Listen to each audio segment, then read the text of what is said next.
Hello students, today I am going to teach you the properties of phenol. And next part of the preparation of the phenol that already I have given in the previous video. Now, today I am going to explain about the properties of phenol. What are the different properties of phenol? We are going to explain about today the chemical properties of phenol. Now, there are three parts we are dividing the chemical property. The first part is the electrophilic substitution reaction. The second is oxidation, and then we'll do reduction. Now start with the electrophilic substitution reaction. तो you already know कि इसमें हम क्या करते हैं. Electrophilic substitution reaction अगर किसी भी एरोमेटिक ऑर्गेनिक कंपाउंड का हमें करना है, तो अगर हमें चेक करना है तो हम क्या चेक करते हैं. तो सबसे पहले हम चेक करते हैं कि इसकी रिंग पर पोलैरिटी कैसी है. पॉजिटिव चार्ज आ रहा है या नेगेटिव चार्ज आ रहा है रेजोनेंस के दौरान, या फिर अगर पॉजिटिव या नेगेटिव आ रहा है तो कहाँ पे आ रहा है, किस पोजीशन पे आ रहा है, ऑर्थो पे, पैरा पे, मेटा पे.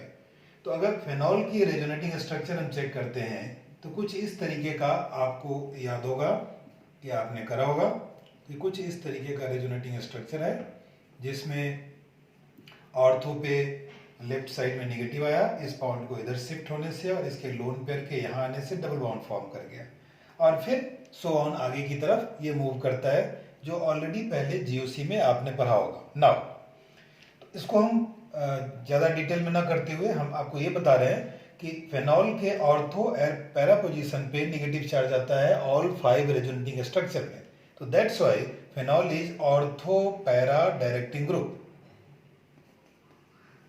Ortho para directing group. Ortho para directing group, this is also called activating group.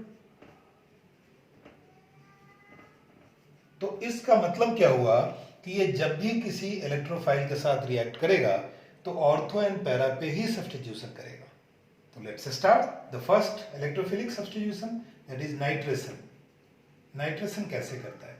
तो नाइट्रेशन जैसे आपको पता है कि नाइट्रेशन जब भी हम करते हैं, प्रीवियस आप और हेलो एल्केन और हेलो एरिन्स में करा होगा कि नाइट्रेशन में हम जब भी करते हैं तो नाइट्रिक एसिड और H2SO4 का इस्तेमाल करते हैं.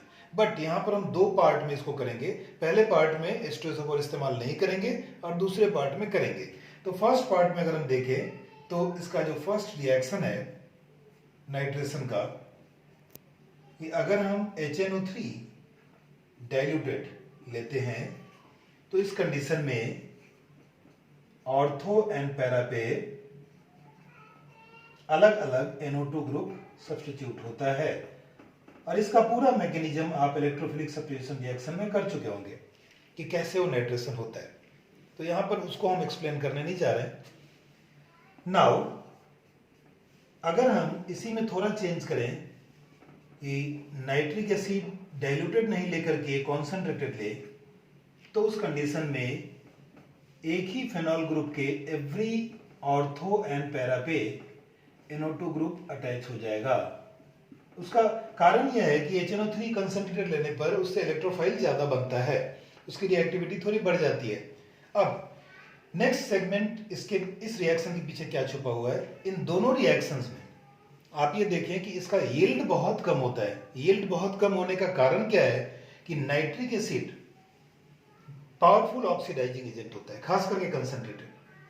तो जो ऑक्सीडाइजिंग एजेंट होने की वजह से ये फर्दर रिएक्शन नहीं कर पाता, इसका अमाउंट बहुत कम प्रोड्यूस होता है, वो ऑक्सीडाइज कर देता है. ठीक है. तो अब अगर हमें इसका यील्ड बढ़ाना है तो हम क्या चेंज करेंगे. अगर इसमें हम नाइट्रिक एसिड कॉन्सेंट्रेटेड डाल करके H2SO4 के प्रेजेंस में दोनों कंसंट्रेटेड रिएक्शन करवाए तो प्रोडक्ट वही बनेगा, लेकिन यील्ड बहुत ज्यादा बढ़ जाता है.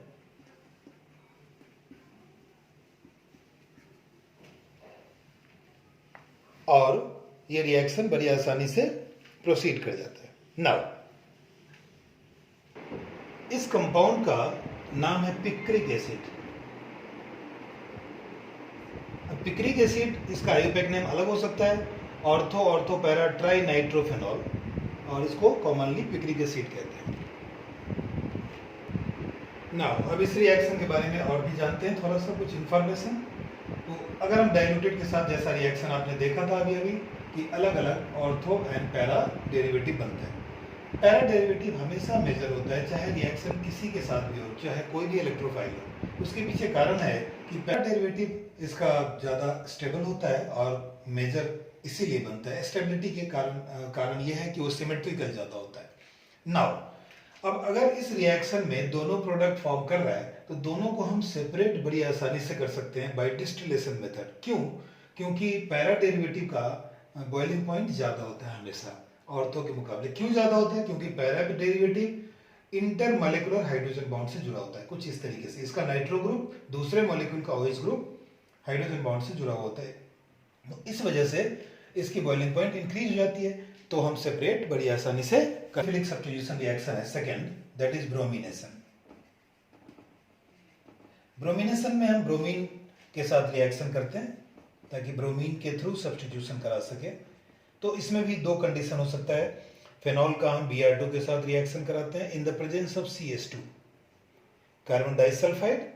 तो इसमें क्या होगा कि it will produce separately ortho and para derivative, and again para derivative will be major. Why major? Because para will be more symmetrical. Now इसका दूसरा केस ये हो सकता है कि अगर हम Br2 को वाटर के प्रेजेंस में करें तो इसमें एक ही फेनॉल ग्रुप के एवरी ऑर्थो एंड पैरा पे Br लग जाएगा। तो ये था ब्रोमिनेशन। नाउ कुछ स्पेसिफिक रिएक्शन भी हम उसके अलावा इलेक्ट्रोफिलिक सब्स्टिट्यूशन रिएक्शन में ही करने वाले हैं। जो उसका नेम रिएक्शन है वो क्या है वो देखते हैं। नेक्स्ट रिएक्शन है इलेक्ट्रोफिलिक सब्स्टिट्यूशन रिएक्शन में ही, दैट इज कॉल्विज रिएक्शन। तो इसमें क्या होगा? कॉल्वी रिएक्शन, इसमें कार्बोक्सिलेशन होता है। कार्बोक्सिलेशन का मतलब होता है कि COO ग्रुप का के थ्रू सब्स्टिट्यूशन। तो इसमें हम क्या करते हैं, CO2 ग्रुप लेते हैं और NaOH के प्रेजेंस में फेनॉल का रिएक्शन करवाते हैं। तो ऑर्थो पोजीशन पे COO ग्रुप हाइड्रोजन को सब्स्टिट्यूट कर देता है और प्रोडक्ट कुछ इस तरीके का बनता है। अगर हम इसको थोड़ा और एलाबोरेट करने की कोशिश करें तो यहां पर सबसे पहले H नहीं आकर के Na आता है और यहां पर भी Na आता है और फिर फर्दर HCl जब डालते हैं इसमें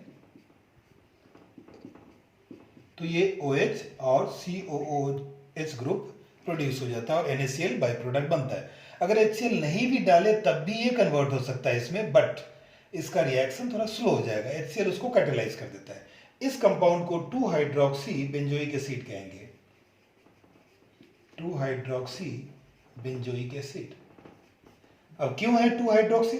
क्योंकि COH ग्रुप सुपीरियर होता है, सेकेंड पोजीशन पर OH है, तो इस वजह से 2-हाइड्रोक्सी बेंजोइक है। इसका कॉमन नेम बहुत ही फेमस है, दैट इज सैलिसाइलिक एसिड। और सैलिसाइलिक एसिड का इस्तेमाल बहुत सारे मेडिसिन बनाने में इस्तेमाल होता है, जैसे एस्पिरिन जो एनाल्जेसिक मेडिसिन है उसमें इस्तेमाल होता है, कई सारे कॉस्मेटिक्स में इस्तेमाल होता है। तो ये बहुत ही इंपॉर्टेंट कंपाउंड है। This is the Kolbe's reaction. Fourth reaction है that is Reimer Tiemann reaction. Reimer Tiemann reaction में क्या करते हैं? तो हम फेनॉल का रिएक्शन क्लोरोफॉर्म के साथ करते हैं, CHCl3 in the presence of NaOH diluted. तो इस कंडीशन में क्या होता है ये समझते हैं कि क्या चेंज होगा। नाउ इसमें भी ऑर्थो पोजीशन पे सब्स्टिट्यूशन होता है। यहां पर ONA चूंकि NaOH है तो H को सब्स्टिट्यूट करेगा और HCl यहां से एक Cl और यहां से एक H, HCl बाई प्रोडक्ट बना देता है और CHCl2 यहां पर सब्स्टिट्यूट हो जाता है। चूंकि यहां NaOH एक्सेस में है इस वजह से एवरी क्लोरीन ग्रुप को वो सब्स्टिट्यूट करेगा बाय न्यूक्लियोफिलिक सब्स्टिट्यूशन रिएक्शन। तो यहां पर न्यूक्लियोफिलिक सेंटर है, इस वजह से OH आ गया। अब एक कार्बन पर एक से ज्यादा OH ग्रुप स्टेबल नहीं होता तो डिहाइड्रेशन होगा। यहां पर कुछ इस तरीके से H2O एलिमिनेट होगा और H2O एलिमिनेट होकर के कुछ ये कंपाउंड बनेगा। यहां पर ये हाइड्रोलाइज होकर के OH बना देगा और ये H डबल बॉन्ड O, ये CHO ग्रुप है, एल्डिहाइड ग्रुप है, तो इसीलिए इसको 2 हाइड्रोक्सी बेंजल्डिहाइड भी कहेंगे, 2 हाइड्रोक्सी बेंजल्डिहाइड या फिर सैलिसाइलल्डिहाइड। यहां पर COH था तो सैलिसाइलिक एसिड, ये CHO है, इस वजह से सैलिसाइलल्डिहाइड। नाउ नेक्स्ट रिएक्शन क्या होगा ये देखते हैं। नेक्स्ट रिएक्शन है फेनॉल का, जो आरटी रिएक्शन से मिलता जुलता है, रैमर-टाइमर रिएक्शन से ही मिलता जुलता है, जिसमें हम CCl4 लेंगे। आपको याद होगा अभी मैंने बताया है कि रैमर-टाइमर रिएक्शन में CHCl3 यानी क्लोरोफॉर्म लेते थे, यहाँ पर उसकी जगह CCl4 ले लिया और NaOH के प्रेजेंस में सेम रिएक्शन करा के देखते हैं। ये रैमर-टाइमर नहीं है या कोई स्पेसिफिक रिएक्शन नहीं है, लेकिन ये रिएक्शन पॉसिबल है। तो क्या चेंज होगा, इसमें भी उसी तरीके का ऑर्थो पोजीशन पे सब्स्टिट्यूशन होगा और यहाँ पर फर्क ये आएगा कि 3 Cl आ गया, एक Cl और एक HCl बना दिया बाई प्रोडक्ट, और CCl3 यहाँ सब्स्टिट्यूट हो गया, सब्स्टिट्यूट कर दिया। अब NaOH चूंकि एक्सिस में, तो same way nucleophilic substitution reaction के थ्रू यहाँ पे एवरी Cl की जगह OH आ जाएगा। अब यहाँ पर अगेन डिहाइड्रेशन होगा, तो डिहाइड्रेशन कुछ इस तरीके से होगा, प्रोडक्ट चेंज हो गया। क्या चेंज आया, तो यहाँ पर OH, ये हाइड्रोलाइज होकर OH बन गया, यहाँ पर OH, यहाँ पर डबल बॉन्ड O, तो ये COH ग्रुप है। तो आप याद कीजिए कि कॉल्बेज रिएक्शन का प्रोडक्ट यही था, COH लिखा हुआ था, ये भी सैलिसाइलिक एसिड है। This is the another method to produce the salicylic acid. तो ये था इलेक्ट्रोफिलिक सब्स्टिट्यूशन रिएक्शन। नाउ जल्दी से 2 और रिएक्शन जो इसकी प्रॉपर्टीज में आता है उसको फिनिश करते हैं। तो वो नेक्स्ट रिएक्शन है, नेक्स्ट जो पार्ट है इलेक्ट्रोफिलिक का, वो है ऑक्सीडेशन, जो हमने बताया था। ऑक्सीडेशन ऑफ फेनॉल कैसे करेंगे, तो फेनॉल को ऑक्सीडाइज करना बहुत आसान है। अगर हम इसको K2Cr2O7 एसिडिफाइड यानी H+ के प्रेजेंस में हीट करें तो ऑक्सीजन ट्रैप करके ये रिंग को ऑक्सीडाइज कर देता है और ये कंपाउंड बनाता है, इसका नाम है बेंजोक्विनोन। बेंजोक्विनोन ये कंपाउंड है। नाउ अब हम रिडक्शन करते हैं। रिडक्शन भी अनदर प्रॉपर्टी है फेनॉल का। तो रिडक्शन 2 तरीके से इसका कर सकते हैं। पहला तरीका है रिडक्शन, क्या तरीका होता है, या तो हम हाइड्रोजन ऐड करें या ऑक्सीजन एलिमिनेट करें। तो पहले हम हाइड्रोजन ऐड करके देखते हैं कि इसमें क्या बनता है। तो पहले हम हाइड्रोजन ऐड करें, निकेल के प्रेजेंस में इसको हीट करें, तो ये सारे single bond double bond single bond में कन्वर्ट हो जाएगा और ये साइक्लोहेक्साइल अल्कोहल बन जाएगा, यानी सैचुरेटेड बन गया। नाउ इस काम में हमने क्या किया, हाइड्रोजन को ऐड किया, अगेन रिडक्शन। दूसरा रिडक्शन का तरीका है कि हम ऑक्सीजन को यहां से एलिमिनेट कर दें।